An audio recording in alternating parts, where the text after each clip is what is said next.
আসসালামু আলাইকুম। আশা করি সবাই ভালো আছো। আজকে আমরা মেট্রোলজির খুবই গুরুত্বপূর্ণ একটি টপিক, তিন তার পদ্ধতিতে কিভাবে স্ক্রু থ্রেডের কার্যকরী ব্যাস নির্ণয় করা হয় সেটা সম্পর্কে দেখব। চলো শুরু করি। প্রথমে আমরা থ্রেডের একটা স্ক্রু থ্রেডের বিভিন্ন অংশ সম্পর্কে জানব। থ্রেডের যে উপরের প্রান্ত আছে এই প্রান্তটাকে ক্রেস্ট বলে এবং নিচে একদম নিচে যে প্রান্তটা আছে সেটাকে বলে রুট। এখন দেখো, থ্রেডের উপরের প্রান্ত, এই প্রান্ত থেকে এই প্রান্ত পর্যন্ত যে ডায়াটা আছে সেটাকে বলা হয় মেজর ডায়া বা আউট ডায়া, এবং রুট থেকে এই রুট পর্যন্ত যে ডায়াটা আছে সেটাকে বলে মাইনর ডায়া বা রুট ডায়া। এখন দেখো, এখানে এই মাঝখানে মেজর ডায়া এবং মাইনর ডায়ার মাঝখান হতে এই মাঝখান পর্যন্ত যে ডায়াটা আছে এটাকে বলে পিচ ডায়া বা কার্যকরী ডায়া। এখন আমাদের কাজ হলো এই পিচ ডায়া বা কার্যকরী ডায়া কিভাবে পরিমাপ করা হয় সেটা সম্পর্কে জানা। তো দেখো, আমরা কোনো ভার্নিয়ার বা মাইক্রোমিটার দিয়ে খুব সহজে আউট ডায়া এবং রুট ডায়া এই দুইটা ডায়া পরিমাপ করতে পারবো, কিন্তু এখানে যে পিচ ডায়া বা কার্যকরী ডায়াটা আছে এটা কিন্তু একটা প্রায় কাল্পনিক রেখা। তো সেক্ষেত্রে আমরা ভার্নিয়ার কিংবা মাইক্রোমিটার দিয়ে এই পিচ ডায়াটা পরিমাপ করতে পারি না, যার কারণে আমাদের কিছু পদ্ধতি ব্যবহার করতে হয়। এই কার্যকরী ডায়াটা নির্ণয় করার জন্য আমাদের তিনটি পদ্ধতি ব্যবহার করা হয়। একটি হচ্ছে সর্বোত্তম তার, আরেকটা হচ্ছে দুই তার পদ্ধতি, আরেকটা হচ্ছে তিন তার পদ্ধতি। তো এই তিনটা পদ্ধতি থেকে আমাদের তিন তার পদ্ধতি যে পদ্ধতিটা আছে এটা হচ্ছে সবচেয়ে গুরুত্বপূর্ণ। তো দেখো, তিন তার পদ্ধতি এটা কি, অর্থাৎ তিনটা তারের মাধ্যমে যদি আমরা কার্যকরী ব্যাস পরিমাপ করতে পারি সেটা হচ্ছে তিন তার পদ্ধতি। তো এখানে দেখো, তিনটি তার নেওয়া হয়, তারগুলো এরকম থ্রেডের যে একটা খাঁজ আছে, থ্রেডের গর্ত আছে, এই গর্ততে দেওয়া হয়, তিনটা তার দেওয়া হয়। এক্ষেত্রে খেয়াল রাখতে হবে আমি এমন ব্যাসের তার নিব যাতে আমার থ্রেডের ভিতরে, অর্থাৎ তারটি যাতে থ্রেডের ভিতরে ঢুকে না যায়, অর্থাৎ এই পর্যন্ত তো থ্রেড, আমার তারটা যাতে থ্রেডের উপরে থাকে ওই রকম একটা ব্যাসের তার নিতে হবে আমার এই পদ্ধতিটা পরিমাপ করার জন্য। এরপর দেখো, আমি যখন থ্রেডের উপরে তারটা যাবে তখন এই পাশেও কিন্তু থ্রেড আছে, এই পাশেও এরকম থ্রেড আছে, আমি এক পাশটা আঁকছি।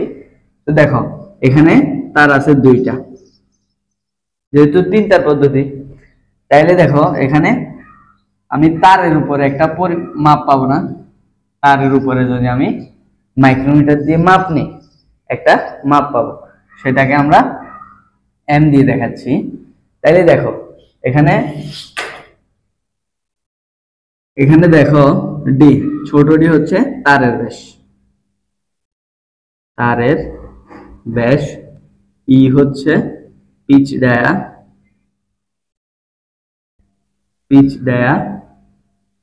এবং আর কি আছে, পি হচ্ছে পিচ, তারপর এম হচ্ছে তারের উপর, মাইক্রোমিটারের তারের উপর,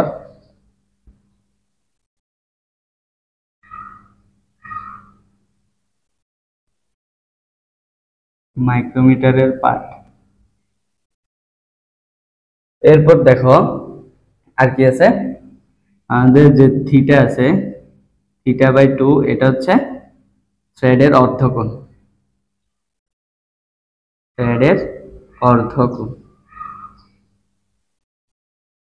অর্ধকোণ।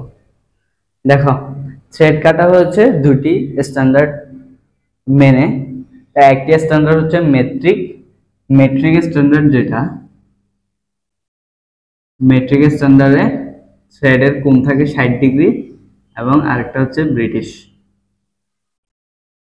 ব্রিটিশ স্ট্যান্ডার্ডে থ্রেডের কোণ থাকে 55 ডিগ্রি। তাইলে আমরা থিটা সমান আমাদের মাপ দুইটাই আসবে, একটা 60 ডিগ্রি আর একটা 55 ডিগ্রি। এবার দেখো আমরা প্রমাণে যাব, তাহলে আমাদের কাজ হচ্ছে কি বের করা, ই বের করা। তাহলে আমরা লিখতে পারি ই সমান হচ্ছে আমরা যে মাইক্রোমিটার দিয়ে তারের উপরে যে ব্যাসটা নিব সেটা m - d - 2 এসি। এই লাইনটা লেখার পিছনে কারণটা দেখো, m অর্থাৎ এইখান থেকে এই পর্যন্ত যে মাপটা সেটা হচ্ছে m, এরপর -d, d হচ্ছে কি তারের ব্যাস। তাহলে দেখো তার কিন্তু আমার দুই, এই পাশে একটা এই পাশে একটা এরকম আছে। তাহলে আমি যদি এখান থেকে একটুক নিই, তাহলে এটা কতটুক নিলাম আমি, ব্যাসের অর্ধেক। তাহলে এই পাশ থেকে অর্ধেক এবং এই পাশ থেকে অর্ধেক, তাহলে ব্যাসের অর্ধেক দুই পাশ থেকে নিছি, এই পাশ থেকে অর্ধেক এই পাশ থেকে অর্ধেক, তাহলে পুরোটা নিছি না, তাহলে এই ডি ব্যাসটা নিলাম। এরপর দেখো এসি অর্থাৎ সি বিন্দুতে হচ্ছে আমার কি, সি বিন্দুই হচ্ছে আমার কার্যকরী ডায়া। এখানে একটা কার্যকরী ডায়া যেটা অর্থাৎ পিচ ডায়া, এটা হচ্ছে কি বিন্দুটা হচ্ছে কি সি বিন্দু। তাহলে আমার সি বিন্দুতে আসতে হবে, যেহেতু ই সমান লিখছি, তাহলে সি বিন্দুতে আসতে হলে আমার এখান থেকে আবার এসি বিয়োগ দিতে হবে না, যেহেতু আমি পুরোটা নিছি, এম নিছি, এম থেকে ডি বাদ দিছি, এই পাশ থেকে অর্ধেক এই পাশ থেকে অর্ধেক, তাহলে ডি বাদ দিছি। এরপর এসি এটা বাদ দিতে হবে। তাহলে দেখো এই পাশেও এসি আছে, এই পাশেও একটা এসি আছে, তাহলে এই পাশ থেকে এসি বাদ দিব, এই পাশ থেকে এসি বাদ দিব, তাহলে কয়টা হচ্ছে এসি, 2 এসি। তাহলে এটা আমরা লিখতে পারি m - d - 2। এবার দেখো এসি কে বাংলা কি পাই আমরা, ad - cd। দেখো এখানে এ থেকে ডি এই রেখাটা আমরা নিই, এটা হচ্ছে ডি বিন্দু, এটা হচ্ছে এ বিন্দু, মাঝখানে আছে কি সি বিন্দু। তাহলে দেখো আমরা যদি এই এডি এই পুরা রেখাটা থেকে এই সিডিটা বাদ দিই, সিডিটা বাদ দিই, তাহলে আমাদের কাছে আছে কি এই এসি, এসি মানটা পেয়ে যাব। এই জন্য এভাবে লেখা। ধরো এটাকে আমরা 1 নং সমীকরণ দিয়ে দেখাইলাম। এবার দেখো এগুলো আমাদের প্রয়োজন নাই। এবার দেখো এখানে একটা ত্রিভুজ পাইছি আমরা, ত্রিভুজ এ বি ডি। এই ত্রিভুজটাতে দেখো ত্রিভুজটা কিরকম, এটা আঁকলে হবে হচ্ছে এরকম। তবে এখানে খেয়াল রাখতে হবে এই কোণ যেটা আছে বি কোণ, সেটা কিন্তু লম্ব অর্থাৎ 90 ডিগ্রি। তাহলে দেখো এখানে থিটা কত আছে, আমরা জানি কত, এখানে পুরাটার থিটা হচ্ছে, পুরাটার কোণ হচ্ছে থিটা ধরছি। তাহলে দেখো এখানে কিন্তু আমরা এই যে কোণটা আছে কোণটাকে 2 ভাগে ভাগ করে দিয়েছি মাঝখানে, তাহলে এই থিটার মানটা হবে কি, কোণটার মান হবে θ/2। এবার দেখো এই ত্রিভুজে আমরা যদি sin থিটা নিই, sin থিটা ইকুয়াল কি লম্ব বাই অতিভুজ এডি। এখানে দেখো আমরা m এর মান পাবো, d এর মান তো জানি যে যখন মাপবো তখন। তারপর দেখো এখন আমি ad এর মান জানি না এবং cd এর মান জানি না, তাহলে আমার ই নির্ণয় করতে হলে ad এর মান এবং cd এর মান লাগবে। তাহলে আমরা ad এবং cd এর মান বের করব। দেখো এখানে ad এর মান বের করলে, ad এর মান বের করলে কি আসবে, ab 1/sin θ/2। এরপর দেখো সুতরাং ad সমান আমরা কি লিখতে পারি, এখানে দেখো ab যে রেখাটা আছে অর্থাৎ এখান থেকে এখানে, এটা কিন্তু তোমার তারের ব্যাসের অর্ধেক। তাহলে আমরা কি লিখতে পারি, d/2 লিখতে পারি ইনটু 1/sin θ/2। এখন দেখো এখানে আমরা ত্রিভুজ আরেকটা পাই, সেটা হচ্ছে CFD। এই ত্রিভুজে কি ঘটনা হয় দেখো, CFD, এখানে থিটাটাও কত, θ/2, কোণটা হচ্ছে থিটা বাই 2। এবার দেখো এখানে যদি আমরা tan থিটা নিই, tan থিটা নিলে কি হয়, লম্ব বাই ভূমি। দেখো আমাদের এখান থেকে মান লাগবে হচ্ছে কিসের, সিডির মান। সিডির মান নিলে আমরা কি পাই, CF into 1/tan theta by 2। তাহলে আমরা সিডি সমান লিখতে পারি। এবার দেখো CF এর মান কিন্তু দেওয়া আছে।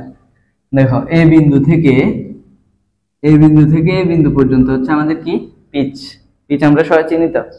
পিচ হচ্ছে একটি থ্রেডের একটি নির্দিষ্ট বিন্দু থেকে পরবর্তী থ্রেডের ওই নির্দিষ্ট বিন্দু পর্যন্ত লম্ব দূরত্বকে পিচ বলে।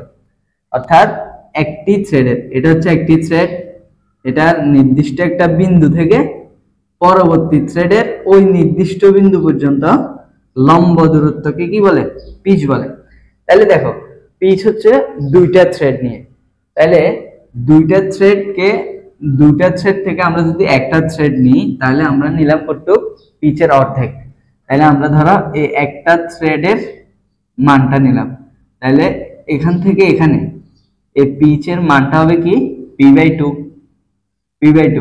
এবার দেখো আমরা একটা থ্রেডকে আবার কি করছি, দুইটা ভাগে ভাগ করছি, তাহলে সি থেকে এফ পর্যন্ত আবার কি দুই ভাগে ভাগ করছি, তাহলে হয় কি p/4। তাহলে CF এর মানটা কি হয়, p/4 লিখতে পারি। CF এর জায়গায় আমরা p/4 into 1/tan theta by 2 এটা লিখতে পারি। এবার দেখো আমরা 1 নং সমীকরণে সিডি এবং এডির মান বসাবো। তাহলে দেখো 1 নং সমীকরণে সিডি এবং এডির মান বসাবো। এডি minus CD.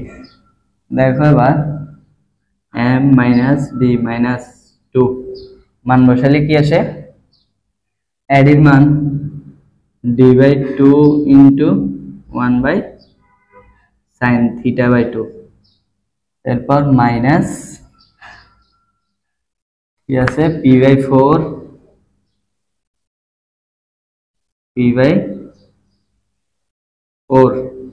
Into 1/tan theta by 2।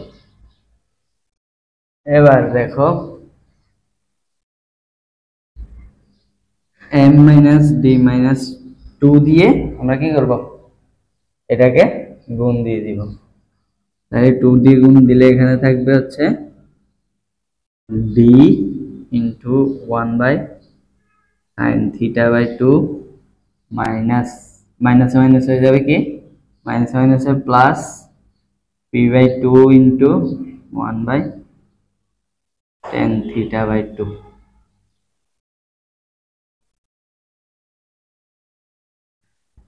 এবার দেখো m মাইনাস d, এখান থেকে দেখো আমরা মাইনাস d যদি কমন নিই, এখান থেকে যদি মাইনাস d কমন নিই তাহলে থাকবে কি, থাকবে 1 plus d into, sorry d তো থাকবে না, 1 plus 1/sin theta by 2 plus p/2 into 1/tan theta by 2। এবার দেখো লাস্ট লাইন হচ্ছে আমাদের, সুতরাং ই সমান আমরা কি পাই, m minus D into 1 plus 1/sin theta সমান আমরা কোসেক থিটা লিখতে পারি। Cosec theta plus p/2 into 1/tan সমান আমরা কট থিটা লিখতে পারি। এটাই হচ্ছে 3 তার পদ্ধতির প্রমাণ। এখান থেকে দেখো m এর মান, d এর মান এবং p এর মান, এই তিনটা মান দিয়ে আমরা কি করতে পারি, পিচ পিচ ডায়াটা নির্ণয় করতে পারি। আশা করি সবাই বুঝছো। এরপরে যদি কোনো প্রশ্ন থাকে অবশ্যই কমেন্টে জানাবা।